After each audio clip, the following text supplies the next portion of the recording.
Council's laughter for 1,000 years, Earth was silent. No ships left the system. No signals came out. No human voice was heard across the stars. The galaxy moved on without them. At the Grand Council Hall on Zelthar Prime, leaders from 100 alien empires gathered. It was a beautiful room, made of living crystals that changed color with emotion. Today they glowed gold, the color of mockery. Ambassador Verex, a tall insectoid from the Rulak hive, stood before the crowd. He clicked his mandibles and laughed. Humans, please. They were a myth. A noise from the past. Their little planet probably ate itself long ago. Crowd laughed with him. Even the oldest members of the council chuckled, except one. High Elder Tan, a quiet, scaled being from the Zarn Order, sat still. He did not smile, did not blink. His eyes were locked on the screen behind Virex. It showed a map of Earth's systems all. Why is it still marked as no entry? The young ambassador asked. An old rule, Virex said, waving his hand.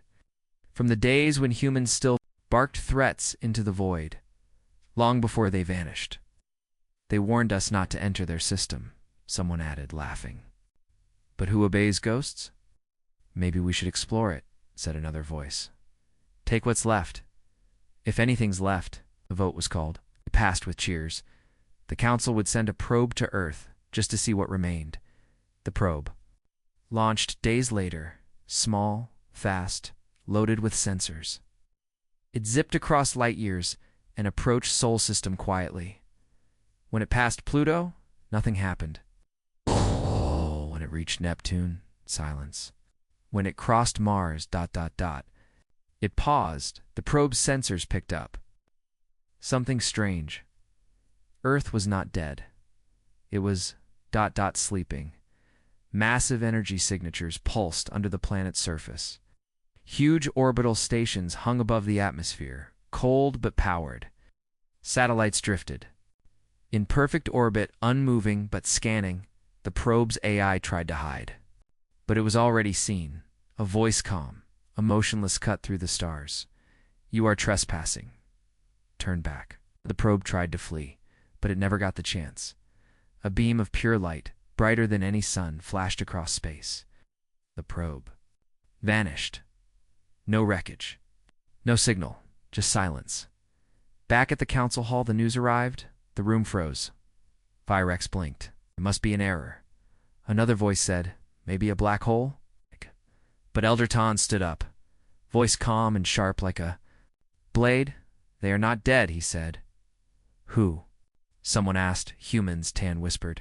They are watching. Laughter died. Facers turned pale. They warned us, Tan continued. Long ago. I was there when Earth sent its final message. No one spoke. Tan repeated. The words as if carved into his soul. This is Earth. Do not come here, if you do. We will not speak again. We'll act. The council held a secret meeting that night. Some wanted to ignore the warning.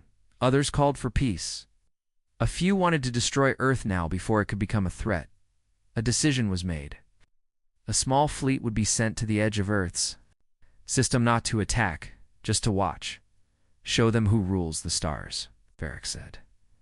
And so 20 warships left for Sol. As they neared the solar system, strange things began to happen. Ships lost power for minutes at a time. Navigation systems showed false planets. One crewman swore he heard a voice whisper in his mind, "You should not have come." Still, they pressed on. They reached Jupiter. Then Mars, then Earth came into view. Blue, bright, beautiful, too beautiful. "Where are the cities?" the commander asked. There were no cities, no movement. Just clouds, water, silence, and something else. The moon. Began to change. Pieces shifted. Metal plates opened. Engines ignited. The moon was not a moon. It was a ship. A warship the size of a planet. Its name appeared on every alien screen at once. Leviathan. Panic spread through the fleet. All ships retreat. One captain shouted. But it was too late. A signal came from Leviathan. This is Earth's guardian. Leave now, or be removed. One alien ship fired a warning shot. Leviathan didn't move. It simply blinked, and the alien ship was gone, not destroyed, erased. The fleet scattered, engines burned, warp drives screamed. But Leviathan didn't follow. It didn't need to. Its message was sent in the Grand Council Hall. Silence returned. Real silence. No laughter. No jokes. Only one sentence hung in the air, repeated again and again on every broadcast across the galaxy. They laughed at humanity, until the warship came. The Leviathan didn't chase the alien fleet. It didn't need to. This message was already burned into their minds. The galaxy now remembered Earth not as a myth, not as a ruin, but as a warning. Back at the Grand Council Hall, fear spread like fire. The word Leviathan became a curse. Entire planets stopped sending ships near Sol. News networks across systems showed the same image over and over again, a still frame of a ship the size of a moon, glowing with energy. Virex, once the loudest mocker of humanity, now sat in silence. His usual grin had vanished. He watched the replay of the fleet's retreat for the 50th time. "How is that even possible?" he whispered. "How could humans build something that big, keep it hidden for thousands of years?" No one had an answer. Not even Elder. Panned. But something inside Tand had changed. Deep down he knew this was only the beginning. Across the stars, whispers turned into fear. Merchants canceled routes near Earth's borders. Explorers changed their charts. Even the pirate guilds, the most fearless in the galaxy, declared Sol a forbidden zone. But some didn't believe.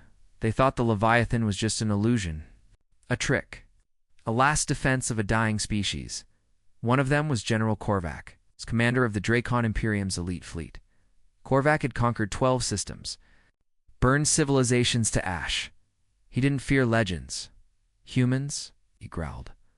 "Let's see if they bleed." He ordered a full invasion fleet to be built. Not 20 ships. It's not 5,300 warships. Enough firepower to crack a planet.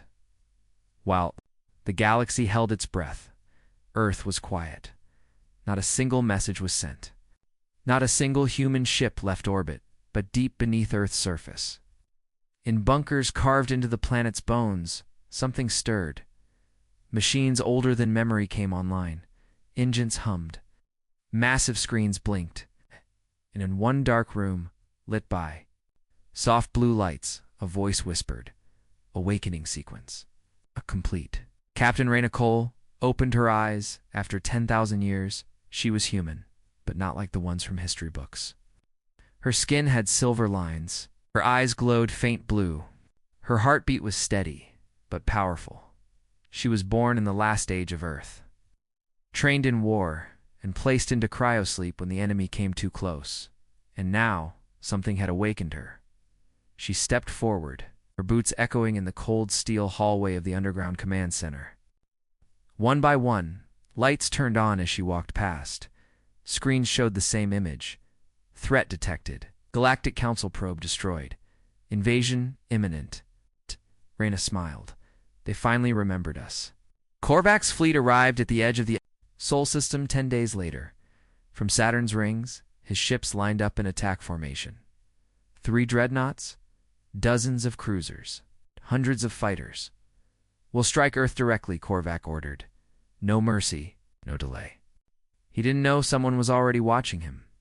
From the shadows of Neptune's orbit, hidden behind a cloaked station, an ancient human AI observed. Designation: Sentinel-47. Its orders were simple. Protect Earth at any cost. The AI sent a single message down to Earth. Hostile force confirmed. Permission to engage? Deep inside Earth's war core, Captain Raina received the message. She gave a simple reply: unleash the sky. The stars over Saturn changed. One by one, strange lights appeared in space. At first, they looked like stars. Then, they moved ships. Thousands of them. Black, silent. Shaped like blades floating just above reality itself. They didn't make sound.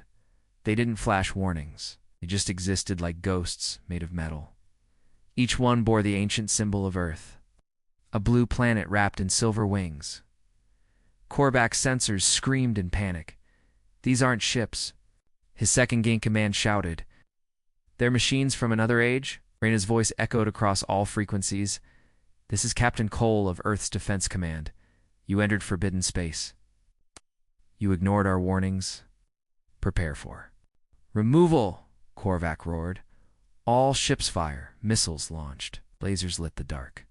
Plasma cannons thundered, but before the first shot reached its target, Earth's fleet vanished, not destroyed. They phased the next second. They were behind the enemy fleet, and then, fire. One of Earth's ships tore through a dreadnought. Like paper, another unleashed a beam that didn't burn metal. It erased it. Human fighters flew with precision no AI could match. Weaving between explosions, dancing with death, Korvac watched, helpless. As his ships vanished, one by one, he had faced many enemies. But never this. Never something that moved like time itself bent around it. Within 8 minutes, half his fleet was gone. He ordered retreat, but retreat was not an option. Reyna's voice returned. "Colder this time," you laughed. "You mocked, now you burn." Only 3 ships escaped the battlefield, Korvac's among them. They limped back to Dracon space, broken, smoking, terrified. When they arrived, they didn't speak. They simply played the final footage.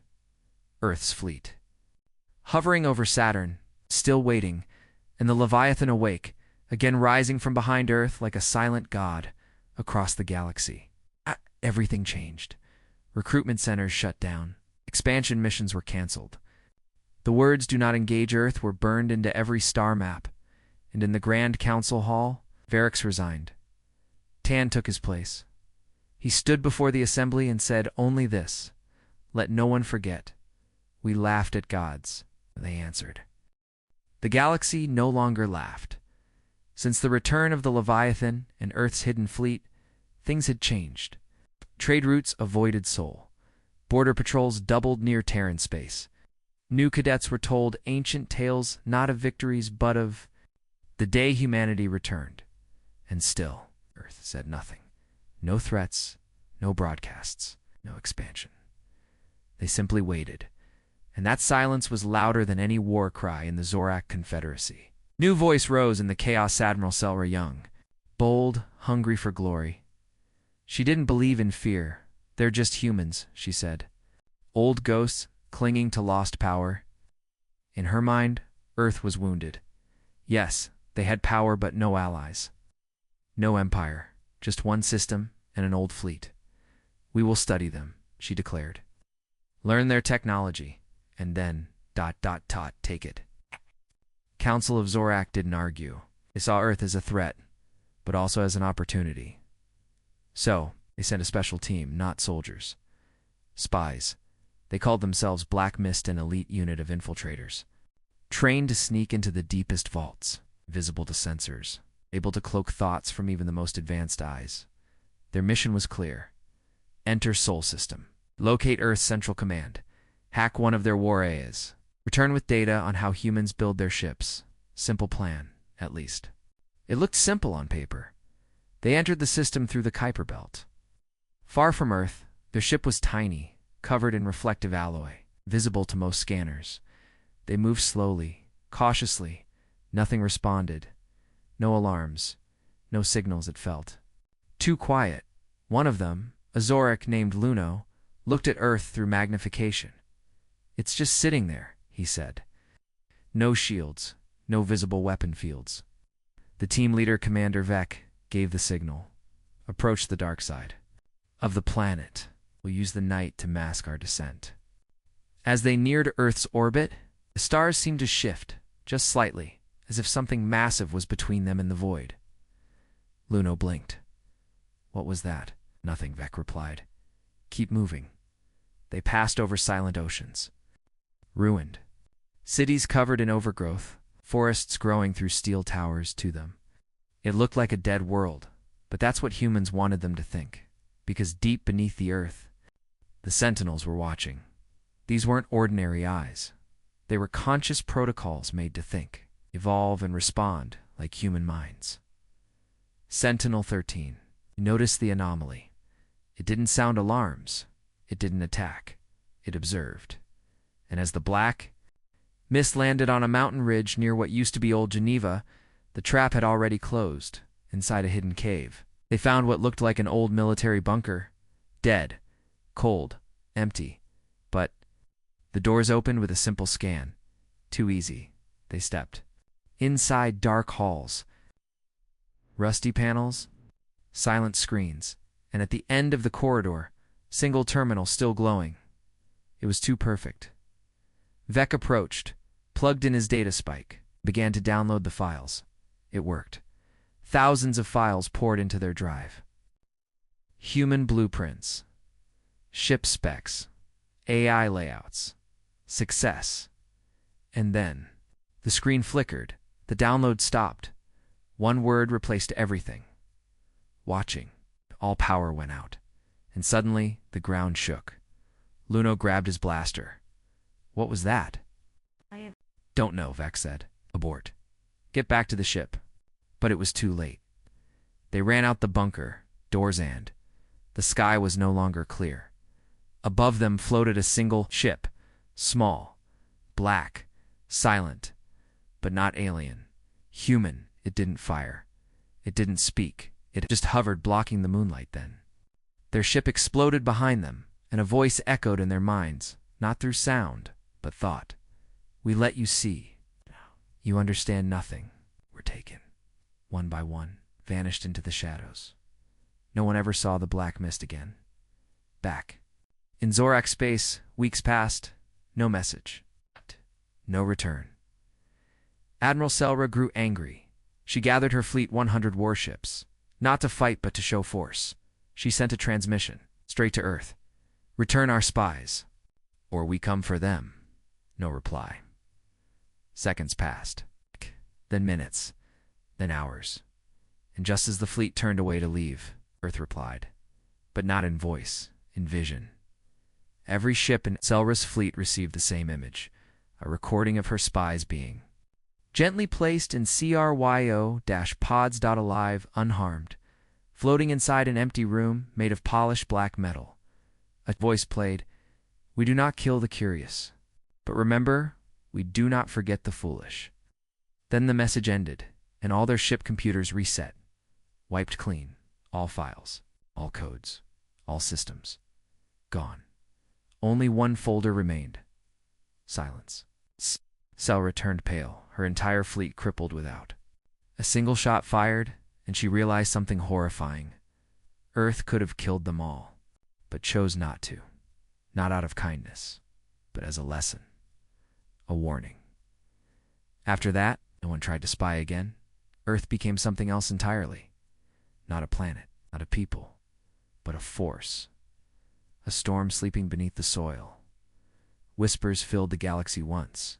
More, only now. They weren't mocking. They were begging to understand. What happened to Earth? How did they survive? What made them this strong? And most of all, to why are they still so quiet?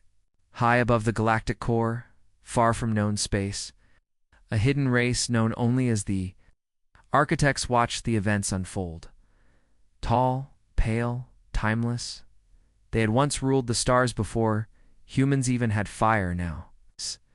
They stared at Earth's reawakening, and one of them, the eldest, spoke with a voice that shook planets. The children we abandoned have become monsters. We must prepare.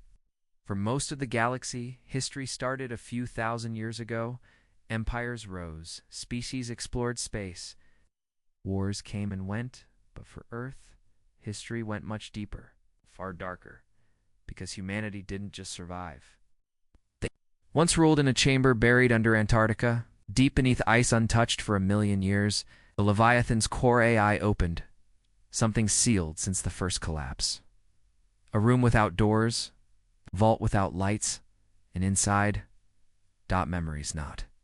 Of the past decade, not of the past century, but of the first galactic age. Back then, humanity wasn't feared because of ships or weapons. They were feared because of one thing, their minds.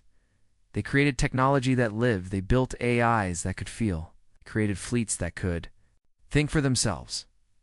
At their peak, humanity had 10,000 worlds. And Earth was sacred ground, the birthplace of a species that went from fire to stars in only 3,000 years. But power brings envy, and humanity was envied by all the other empires. Formed a coalition. The Draic Swarm, the Avalis Singers, the Obsidian Kings, and the ones who led it, all the architects. The same race that now watched Earth awaken again. They had seen the danger humans posed. Not because humans were cruel, but because humans changed everything they touched. Ideas, cultures, even technology. Where humans walked, the galaxy transformed, and that scared the old powers, so they struck. Fast, silent, without warning. The first extinction war, it lasted just 6 days. Every human colony burned. Every station went dark. Every fleet was targeted. Billions died. And at the center of the storm, Earth vanished. Not destroyed, not conquered, just gone. No one could explain it. One moment Earth was there. The next, the entire Sol system was covered by a strange energy field. No signal, no light, nothing. The architect scientists called it the Silence Veil, and with Earth dead, the galaxy moved on. The story was buried, erased from records. A lie was written instead. Humanity never existed. Now, with the Leviathan active, the truth was returning, and the architects were afraid because they remembered something the rest of the galaxy had forgotten. Earth didn't die. It went to sleep, on purpose back then. As the war raged, Earth's greatest minds made a desperate plan. They knew they couldn't win, not with the entire galaxy turned against them. So, created the Omega Protocol, a last resort failsafe. They shut down their entire system, put every AI into hibernation, buried every weapon, and placed Earth behind a dimensional veil powered by ancient gravity tech. Earth became invisible, untouchable, a ghost. But the plan had one flaw. To hide Earth, someone had to stay awake. One ship, one crew, one eternal guardian. That ship was the Leviathan. It was tasked to roam alone, waiting, watching, searching for the right time to bring humanity back.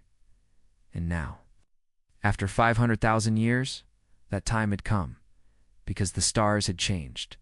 The old empires were weak. The architects were no longer gods. They were shadows. And the galaxy had forgotten its greatest enemy, or savior. Back in architect space, panic spread quietly. They didn't send armies. They didn't make public threats. They sent an ancient emissary, one of their oldest beings, the Gray One, wrapped in living robes. Eyes glowing like suns, it approached a quiet moon near the Terran border and sent a message. Earth, we remember. Do you? For a long time? Nothing responded. The stars remained still. Then came the reply, not in sound, not in light, but in gravity. The moon, the emissary, stood on suddenly cracked. Not from an explosion, from pressure. Invisible. Heavy. Growing. The stars around them bent ever so slightly, and a voice entered the Gray One's mind. We remember everything. You taught us to be monsters. Now we remember how to be gods. Then silence. No more words. The Gray One collapsed. Its robes dissolved. Its body turned to ash. The message was clear. Earth was no longer hiding. It was watching. On every planet near Sol, strange things began to happen. Ships malfunctioned. Ancient ruins glowed. Human symbols appeared on walls untouched for centuries. And worst of all, people began dreaming. Nightmares of tall figures in black armor. Of cities made from crystal and fire. Of warships the size of moons. People across the galaxy saw the same dream. A single word floating over a burning star. Return. In the outer colonies, panic began. Some fled. Some begged for peace. Some started to dig up old ruins, searching for any record of what humanity once was. But it was. The galaxy did not understand what it had done, when it laughed at humanity, when it erased their name from history. When it declared Earth extinct, it woke something far older than fear. It woke a force that never forgot. And now, the silence across the stars was about to be broken in the outer edge of the Sol system, near Pluto's orbit. Space shimmered.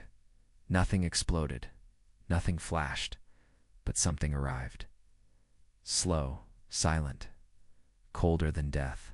A single ship, jet black, massive, alive. Its name, the Obsidian Blade. Once a human stealth battleship, now the first to return from deep sleep.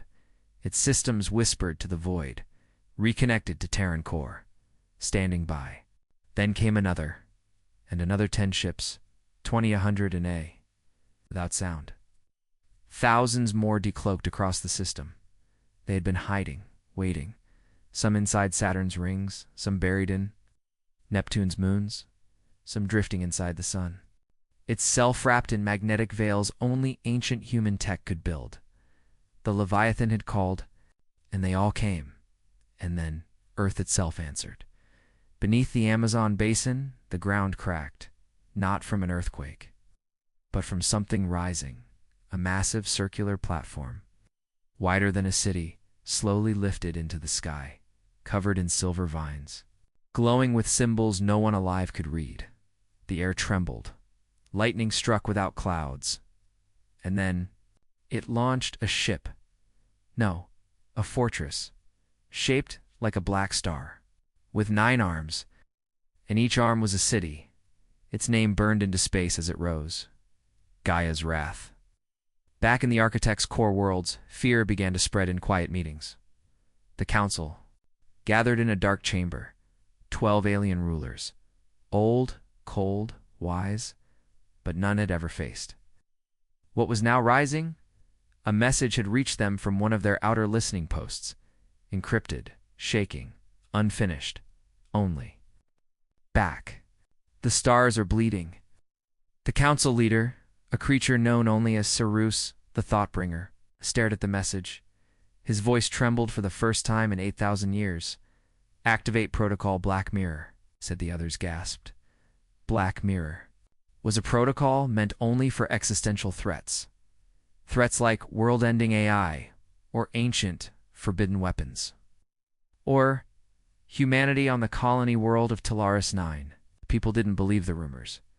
To them, humans were just old myths, scary stories, told to make children behave. But that night, the sky turned red, not from war, from reflection, because something enormous entered orbit. It wasn't shaped like a ship. It looked like a massive winged shadow, stretching for kilometers. No lights, no weapons, no sound. Just a shadow, staring. And then across every screen on the planet a simple message appeared. "We do not seek war, but we remember what you did. You will answer." On Mars, the first human soldiers stepped out of cryosleep. Weren't clones, weren't machines. They were legionnaires.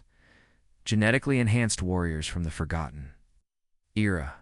Each one trained before they were born. Each one with memories implanted of worlds they never saw, and wars they never fought. They awoke already ready for battle. Their leader, Captain Ellen Rowe, stood tall. She looked at the skies of Mars and smiled. "It's been too long," she whispered in the command room of the Leviathan. The AI watched all data streams. Human forces were returning. The stars were shifting, and messages were being sent across the galaxy. Some alien races begged for peace. Others offered tribute. A few even offered their planets in surrender. But the Leviathan's voice was cold. Earth does not take slaves. It does not take bribes. It takes only justice. Meanwhile, far from the center of power, in a forgotten mining belt, a pirate crew received a strange signal. It was old, almost broken, but it was human. Curious, they followed the signal to a drifting station completely dead. or so it seemed, inside. They found something terrifying, a human war droid, still active, still angry, covered in dust, eyes glowing red, and on its chest an ancient insignia, Terran Command, Omega Division. Didn't attack, it only said, "You entered a forbidden zone. Leave now or become history." They ran, but not all made it back, across the stars. Fear was spreading like fire. People stopped laughing. They stopped mocking because now they could feel it, the shift. The galaxy had been built on a lie, that humanity was weak, primitive, gone. But the lie was breaking. Earth had never died. It had waited for the perfect moment. And now, as ancient ships formed massive fleets, as warriors took their stations, as long silent weapons powered up, humanity prepared to do what it always did best: adapt, overcome, and rise. And this time, they would not fight for survival. They would fight for truth. For every life taken in, the first war. For every world stolen, and for the silence they were forced into, the Leviathan broadcast one final message before cutting comes. You erased us from history. Now, history belongs to us. The galaxy was holding its breath. For centuries, it had lived without fear, without challenge, without the name of humanity ever being spoken aloud. But now, that silence was cracking, not because of noise, but because something far more terrifying had returned human presence. On the edges of architect space, the first wave of Terran ghost fleets appeared. No light, no sound, just gravity shadows that shouldn't exist. Planets. Near those shadows began losing. Signal satellites went dark. Trade ships vanished. Entire mining stations simply stopped responding. And in every case, one message was left behind. This system is now under Terran observation. Do not enter. The Council of the Architects panicked, but they didn't show it. They held an emergency meeting on Tarson Prime, their core capital. The ancient ruler, Sarus, the Thoughtbringer, slammed his staff down and growled, "They were dead. We ended them." But someone else in the chamber whispered, "Maybe we were wrong." Back in Sol System, Earth was alive again. Not just with cities and factories, but with purpose. Thousands of humans, once frozen in deep stasis, were awakening. In waves, engineers, scientists, soldiers, all from different eras. Some from before the collapse, some from the first contact wars, some who had never even seen Earth's sky before.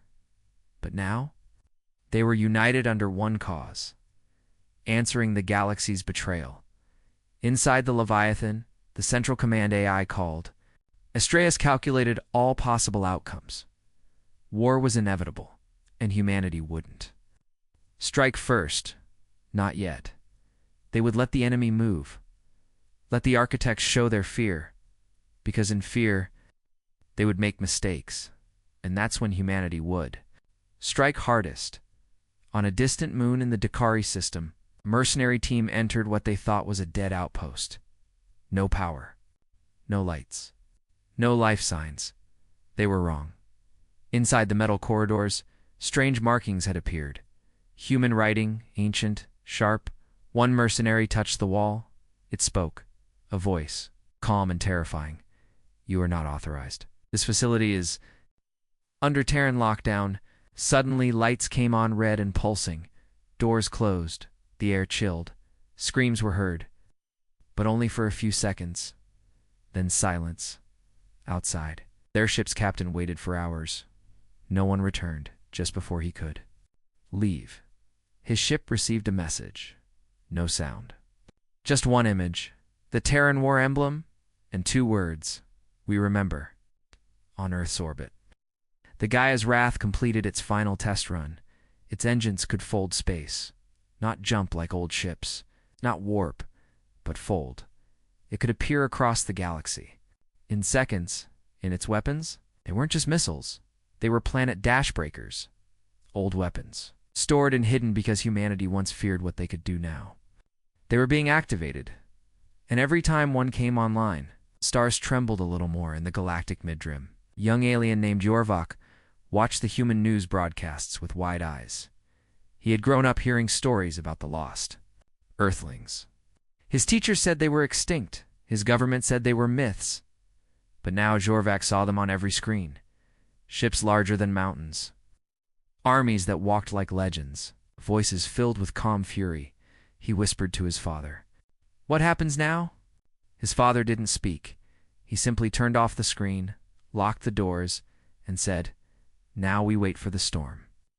The Architect High Command finally broke its silence. They deployed 5 fleets, not to attack, but to form a blockade around the edge of the Orion Arm, to contain the situation, they said. But every captain knew. They were being sent to die.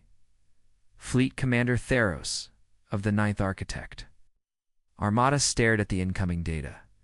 Thousands of human ships, coming from systems long thought abandoned. Stealth units, heavy destroyers, orbital silos, and one name appeared. Over and over again in enemy formation scans, the Leviathan. Thoros had heard stories of that ship. A vessel so large, it once blacked out 3 suns during the first contact. War. He was about to send a warning to High Command when his second officer gasped. "Sir, they're here." And then, stars went dark. Dozens of human ships uncloaked in front of the Architect fleet. Not an attack formation, just standing still, watching, measuring, waiting. Terras hesitated. His orders were to fire, but something deep inside him, fear older than his bones, held him back. Then one of the human ships opened communications. A man appeared on the screen. Not angry, not yelling, just calm, cold. He said, "You stand in, A. Zone marked Terran recovery. Turn around. You have 10 seconds. Theros didn't speak. He simply nodded to his crew, and the entire fleet turned around. They didn't tell anyone. What they saw, they didn't need to, because soon the galaxy would know. Back on Earth, Captain Ellen Rowe stood on the deck of the Leviathan. She watched stars shift across the hologlobe. Thousands of systems once lost, now marked for reclamation. She turned to Astreus, the AI, and gave the order. "Begin Phase 2, the AI replied. "Infiltration, subversion, extraction, war if required." Ellen nodded, then she W. For a long time, the galaxy had been ruled by fear of the Architects. Their fleets were unmatched. Their weapons could crush suns. Their laws were final. But now, something else had taken root in the stars. Something ancient. Something human. The Architects called it a bluff. They thought Earth was playing a game scaring weak empires. Capturing ghost systems, they believed humanity would back down if pushed. So they made a choice. A final one. They chose to send a single message to. It was short, one line. "Return to your grave." The message reached Earth in under 5 minutes, but it didn't take that long for a response. The Leviathan was already moving. So were the Iron Dagger fleets. The Ghost Armada. Fire Core wings from Mars. Not with anger, not with fear, but with purpose. At the edge of Architect space.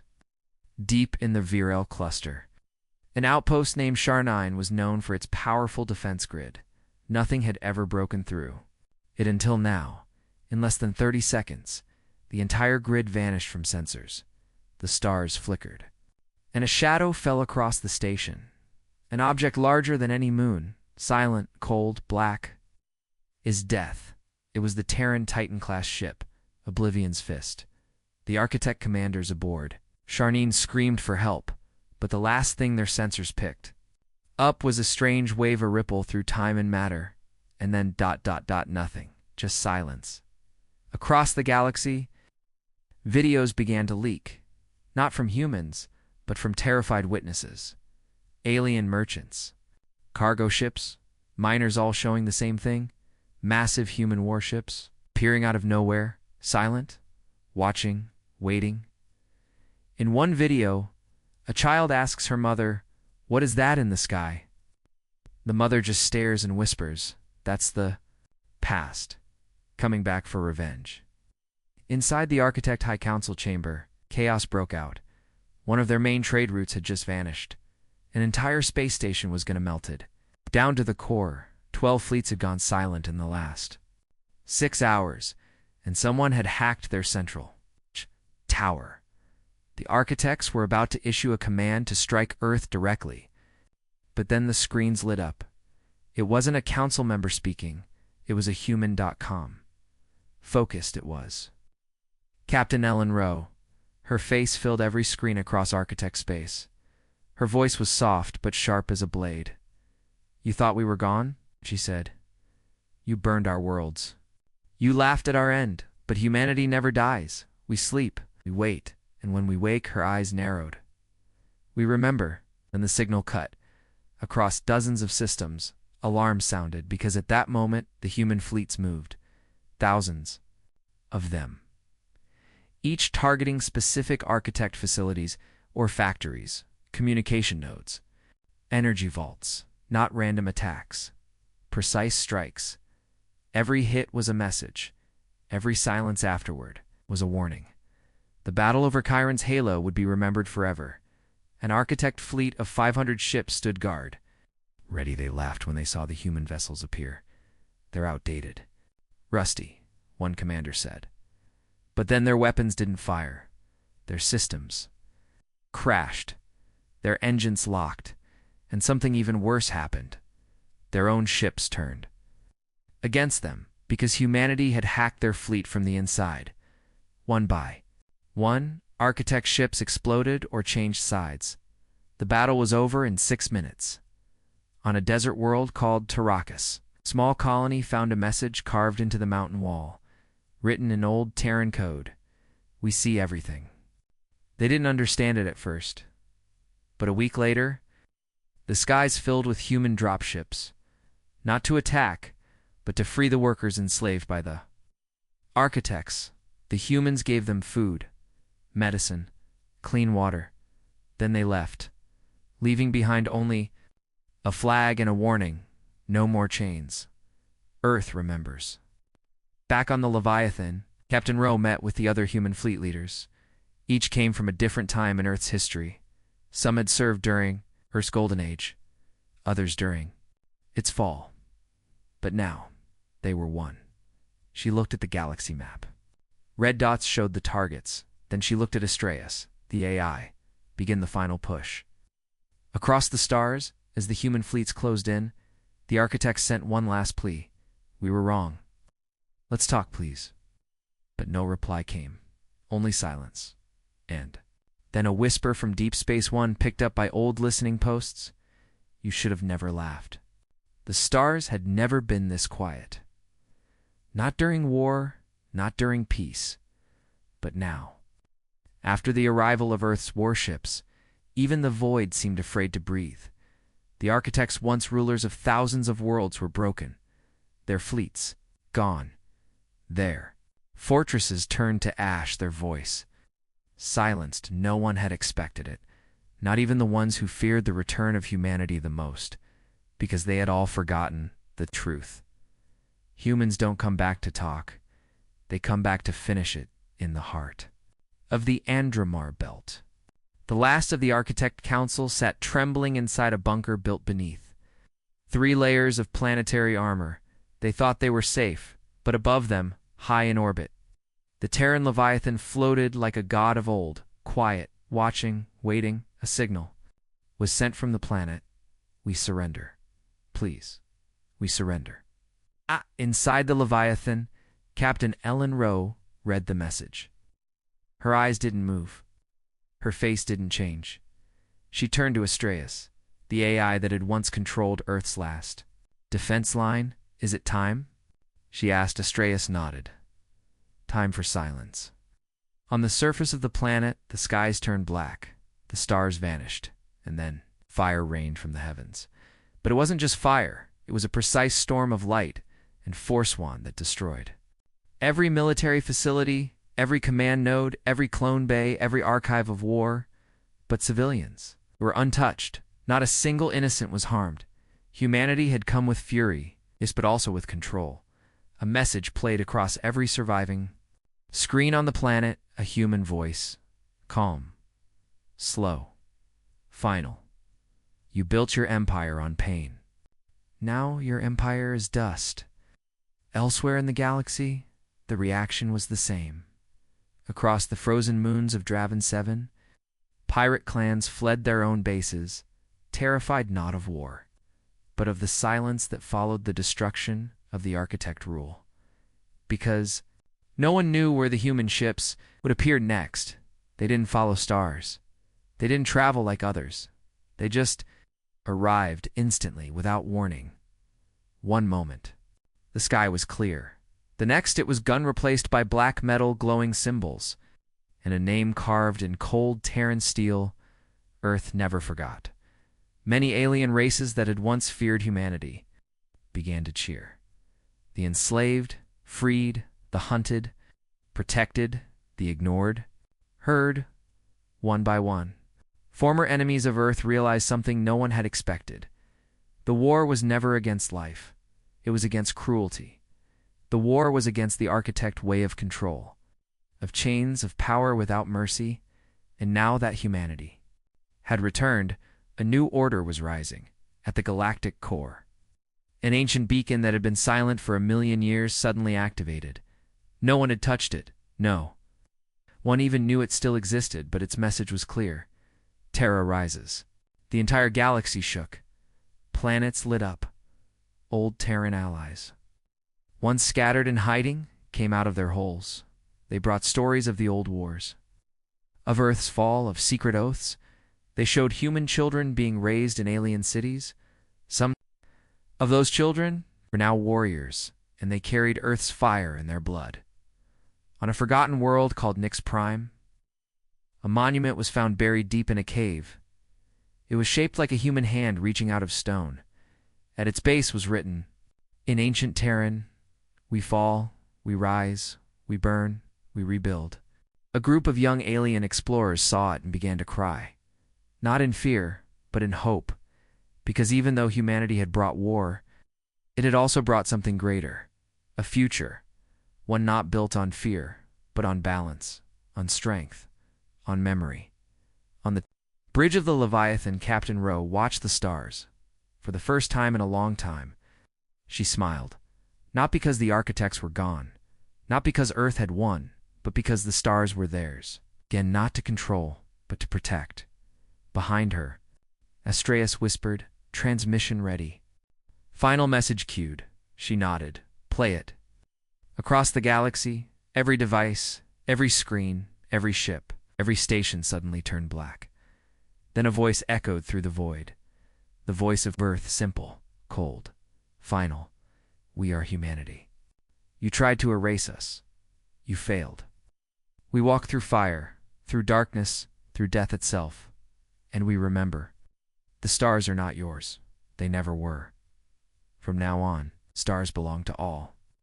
The message ended, and just like that, the war was over, but legends had only just begun.